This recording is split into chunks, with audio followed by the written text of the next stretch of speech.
Welcome to IAS project. We are continuing with lectures on ancient Indian history for UPSC Civil Services exam. These videos are also useful for state PCS exams. If you want to watch this video in Hindi, please go to our other channel, that is IAS Project Hindi. The link for this channel is given in the description section of this video. We know people lived in India during Paleolithic Age. Where did they live exactly? Well, they were there almost in the entire subcontinent except alluvial plains of Indus, Ganges, Yamuna and other major rivers of North India. Why did they not prefer alluvial plains? Because today we know that UP, Bihar and West Bengal are some of the most populous states in India. And the high population in the states is mainly attributed to fertile plains of Ganges or fertile plains of Ganga. Because of these fertile alluvial plains, agriculture is possible. And because of that, population density is very high. And this is not the case today. This is the case from almost 2000 years ago. So if someone says that India has a very high population and it is mainly because of illiteracy or poverty or poor family planning programs, it is not a complete answer. Even 2000 years ago also, the Indo-Gangetic Plain was one of the densely occupied places within the world. So you cannot come at this question purely from a sociology point of view. You also have to consider the geographical aspects. That is, fertile alluvial plains are very highly suitable for agriculture and people have been living here for thousands of years. That is why the population density is high. Yes, we should agree that other sociological issues like poverty, maybe illiteracy or family planning programs are not functioning well. All these also contribute, but the main contributing factor is suitable geography. Well, if the alluvial plains of Ganges are one of the densely populated areas in the world, why did Paleolithic people not live here? And where did they live exactly? Paleolithic people mainly lived near hilly slopes and river valleys. There is a reason for this, because Paleolithic people exclusively used stone tools and sometimes bone tools. So if you want to make stone tools, you need stone. Also, they did not have the knowledge of house building. They obviously have to live in natural caves and cave shelters. So in the plains, these things are not easily available. In the alluvial plains, you do not find stone for tool making. In the alluvial plains, you also do not have cave shelters because caves are mainly there in the hills. Okay, so hilly slopes as well as river valleys provided them stone for tool making, caves for dwelling, as well as river valleys because water is also available nearby. So that is why Paleolithic people lived everywhere within the subcontinent except alluvial plains of major rivers. Well, in India, we said that Paleolithic Age started somewhere around 2 million years ago. But in the case of world history, the Australopithecus started to use stone tools around 3 million years ago. Okay, the evidence of this has been found in Eastern Africa, that is in the countries of Kenya and Tanzania. In Tanzania, there is a place called Oldopai Gorge. So in this Oldopai Gorge, after excavations by archaeologists, tools have been found whose age is almost 2.5 million years ago to 3 million years ago.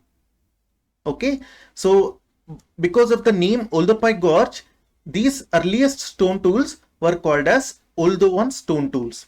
The type of tools is also called as Oldowan stone tool industry. Please note that the term industry here should not be taken strictly in modern sense.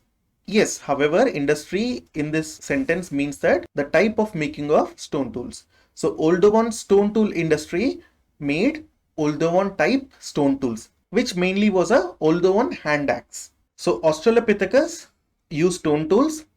And we know that after Australopithecus, we have Homo habilis, which lived around 2 million years ago.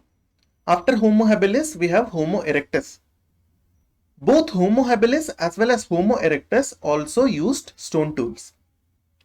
And after Homo erectus, we have Neanderthals. And after Neanderthals, we have Homo sapiens. They also used stone tools. Let's look at what people did during the Paleolithic Age in India. What about their food? The food was obtained mainly from hunting and gathering. Alright, they did not have knowledge of agriculture or domestication of animals. Agriculture actually started almost around 10,000 years ago. So if we are talking about 2 million years ago to 12,000 years ago, agriculture did not exist during this time. So Paleolithic people did not know any kind of agriculture or domestication of animals. They did not domesticate even animals like dogs, which did not give any food. They did not do this. However, in the later part of Paleolithic age, they learnt about how to use fire for cooking the meat. So fire was used for cooking, but agriculture or domestication of animals was not there during the Paleolithic period. They also did not know how to build houses. Paleolithic people mainly lived in natural caves and rock shelters. We know that their tools were obviously made of stone, but let's understand a bit more about how different their stone tools were compared to other periods. The stone tools used by Paleolithic people were rough. They were unpolished. Please remember this word, it is very important. In Paleolithic age, the tools were unpolished, means they were not smooth, they were rough. Also, they were relatively not sharp compared to the later periods. They made stone tools mainly from pebbles and prepared stone cores. What is a prepared stone core? It is very simple. For example, if you go near a river, you will find round type of stones. This is nothing but a pebble. So if you take a pebble and start removing the outer surface, alright, now whatever is there inside the stone, that is called as a stone core, which is nothing but the core of the stone. So Paleolithic people used pebbles as well as stone cores, that is they used the pebble directly or the core stone which is inside the pebble. Paleolithic people mainly used quartzite stone to make stone tools. That is why sometimes Paleolithic people of India are also called as quartzite men. So if you get a question in prelims, the term quartzite men refers to what?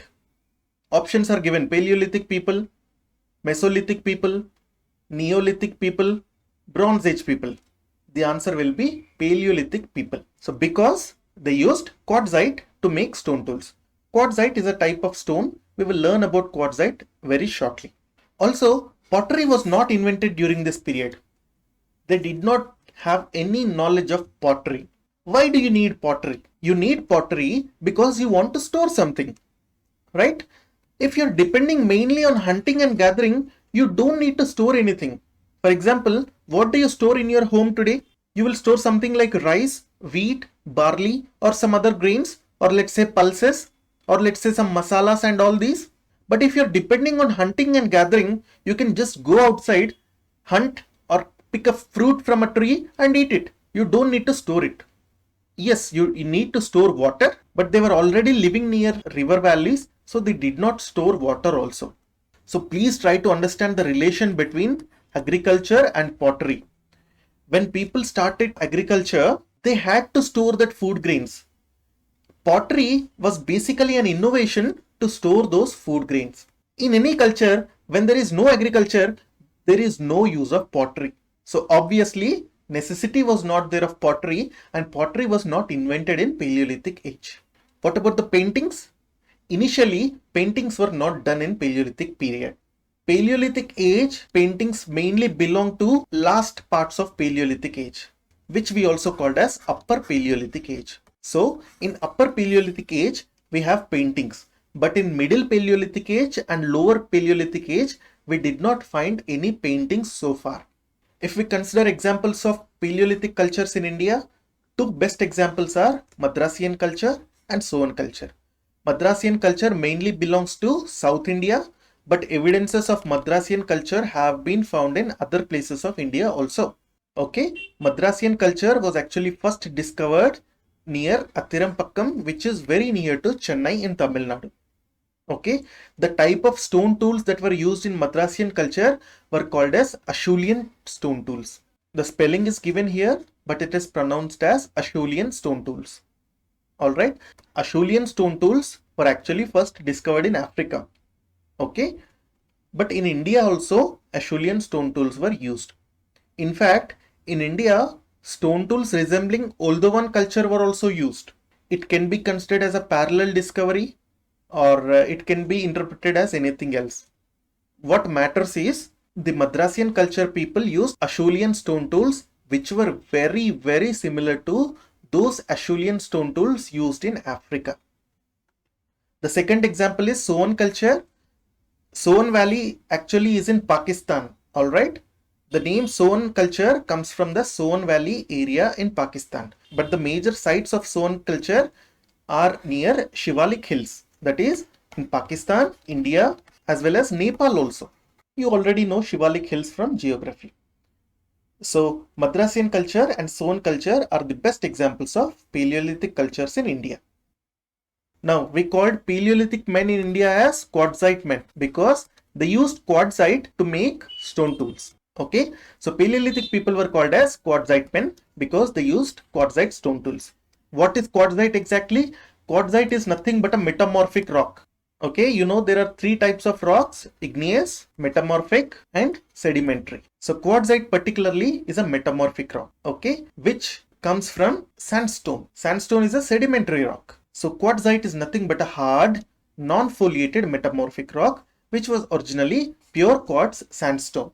Alright, so when this sandstone is subjected to very high heat and pressure of tectonic compression, it becomes quartzite, or it undergoes metamorphosis into quartzite. That is why it is a metamorphic rock. So what is the difference between sandstone and quartzite? In sandstone, which is a sedimentary rock, we have pores. But in quartzite, we do not have any pores because of high heat and pressure. The quartzite, when you hit it with another stone, it breaks into a smooth surface. If the surface is smooth, it is also sharp. If it is sharp, it can be used as a tool. That is why quartzite is very much preferred to make stone tools. Now, Paleolithic people used quartzite. What about modern people? Do we use quartzite today? Obviously, it is very, very important. From construction materials like tiles, slabs, road construction, etc., it is also used in semiconductor industry because quartzite is nothing but silica. Silica is used in making semiconductors. So this is about quartzite. It is important mainly from geography point of view. From history point of view, you only need to know that Stone Age people or Paleolithic Age people made stone tools out of quartzite stone. That is why they are called as Quartzite men. Let's look at some of the sites of Paleolithic Age in India. The first one is Soan Valley and Potwar Plateau. You can see them here. Both of these are in Pakistan. The second one is Shivalik Hills in northern India. You can see it here. So it stretches up to Potwar Plateau and Soan Valley, and it continues in India. It continues in Nepal. The third one is Didwana and Luni Valley, which are in Rajasthan. The fourth one is Bhimbetka, which is in Madhya Pradesh. Please note that Bhimbetka has all kinds of Stone Age cultures.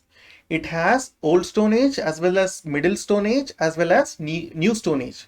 That is Paleolithic, Mesolithic and Neolithic ages. So you will see this example in all maps. The sixth one is Adamgarh Hill, which is in the Narmada Valley in Madhya Pradesh. Please note these two locations. The upper one is Bhimbetka, the lower one is Adamgarh Hill. Both are divided by Narmada river. Okay, one is Bhimbetka is on the north side of Narmada, but Adamgarh Hill is on the south side of Narmada.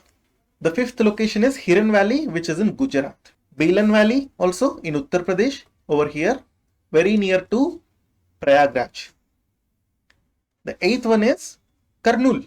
Kurnool is in Andhra Pradesh, very near to confluence of Krishna and Tungabhadra rivers. So this is Kurnool. It is very close to confluence of Krishna and Tungabhadra. The next is Hunsi, which is in Karnataka, very near to Tungabhadra river.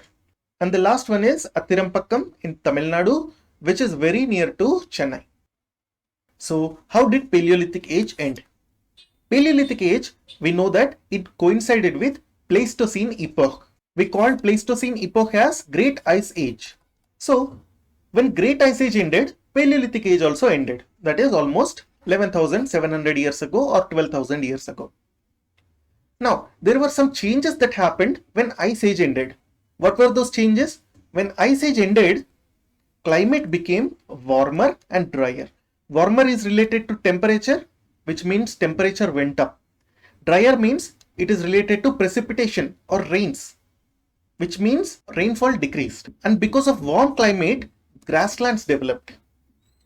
And when grasslands developed, many new naturally occurring grasses proliferated. Proliferated simply means they grew more and more. For example, initially they were confined to this small area. Now after proliferation, they became very widespread. You must have heard the term proliferation from the point of view of nuclear weapons. Proliferation of nuclear weapons means the number of nuclear weapons in the world or in a particular country is increasing rapidly. That means proliferation. And you also know about non-proliferation treaty. Did India sign NPT? Please answer in the comment section. So when grasslands developed, naturally occurring grasses like cereals, that is rice, wheat, barley and all those proliferated. What are cereals? Cereals are nothing but food grain bearing grasses. Examples of cereal include rice, wheat, corn or maize, barley or oats, all these. So when grasslands developed, some of the grasses were cereals also. When grasslands developed, obviously the population of animals which depended on this grass, that is herbivores like deer, buffalo, wild cattle, the population of all these animals also increased. Now, when wild cattle and buffalo, all these are increased, humans gently started to domesticate these animals. Okay, so in the next stage, that is Mesolithic Age, domestication of plants as well as animals began. But please observe, Mesolithic Age is a very short time period, roughly for only 2000 years. So you cannot say Mesolithic Age is the starting point of domestication of plants or animals. They started this process towards the end of Mesolithic Age. So when someone says domestication of plants and animals, you must associate this with Neolithic Age. Alright? Because by the starting of Neolithic Age or by the end of Mesolithic Age, domestication of plants and animals started. So ultimately, when Paleolithic Age ended, Mesolithic Age began. I have uploaded the notes to IAS Project Telegram channel.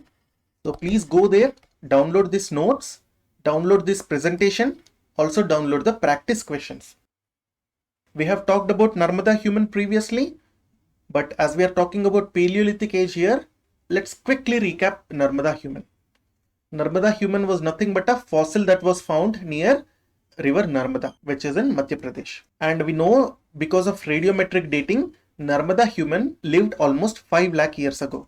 The timeline of Paleolithic period is 2 million years ago to 12,000 years ago. And this period basically falls within this time period. So Narmada human belonged to Paleolithic Age. If you like this video, please like and subscribe. For notes, please go to our Telegram channel. The link is given below.